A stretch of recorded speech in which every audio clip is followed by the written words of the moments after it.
Venezuela থেকে অপরিশোধিত তেল আমদানি পুনরায় শুরু করতে যুক্তরাষ্ট্রের অনুমতি পাওয়ার লক্ষ্যে আলোচনা চালাচ্ছে ভারতের বৃহত্তম শিল্পগোষ্ঠী রিলায়েন্স ইন্ডাস্ট্রিজ।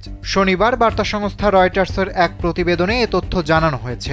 এতে বলা হয়েছে, পশ্চিমা দেশগুলোর চাপের মুখে ভারত যখন রাশিয়া থেকে তেল আমদানি কমানোর বিষয়টি বিবেচনা করছে, তখন বিকল্প জ্বালানি উৎস নিশ্চিত করতেই এই উদ্যোগ নিয়েছে রিলায়েন্স। সূত্র জানিয়েছে, রিলায়েন্সের প্রতিনিধিরা যুক্তরাষ্ট্রের স্টেট ডিপার্টমেন্ট ও ট্রেজারি ডিপার্টমেন্টের সঙ্গে যোগাযোগ করছেন, যাতে মার্কিন নিষেধাজ্ঞার আওতায় থাকা ভেনেজুয়েলার তেল কেনার অনুমোদন পাওয়া যায়। একই সময়ে ওয়াশিংটন ও কারাকাসের মধ্যে প্রায় 5 কোটি ব্যারেল তেল রপ্তানি নিয়ে আলোচনা এগোচ্ছে, যা মার্কিন চাপ বৃদ্ধির প্রেক্ষাপটে গুরুত্বপূর্ণ বলে মনে করা হচ্ছে। এর আগেও রিলায়েন্স বিশ্বের সবচেয়ে বড় রিফাইনিং কমপ্লেক্সের জন্য ভেনেজুয়েলা থেকে তেল আমদানির ক্ষেত্রে যুক্তরাষ্ট্রের কাছ থেকে বিশেষ লাইসেন্স পেয়েছিল।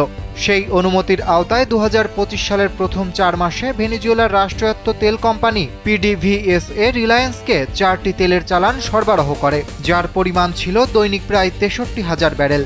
তবে মার্চ এপ্রিলের মধ্যে যুক্তরাষ্ট্র PDVSA-র অধিকাংশ অংশীদারের লাইসেন্স স্থগিত করে এবং ভেনেজুয়েলার তেল ক্রেতাদের উপর শুল্ক আরোপের হুমকি দেয়। রিলায়েন্সের সর্বশেষ ভেনেজুয়েলার তেলের চালান ভারতে পৌঁছায় 2025 সালের মে মাসে। প্রতিষ্ঠানটি গত 8 জানুয়ারি জানিয়েছে, যুক্তরাষ্ট্রের নিয়ম অনুযায়ী যদি অমার্কিন ক্রেতাদের কাছে ভেনেজুয়েলার তেল বিক্রয়ের অনুমতি দেওয়া হয়, তবে তারা আবারও তেল কেনার বিষয়টি বিবেচনা করবে।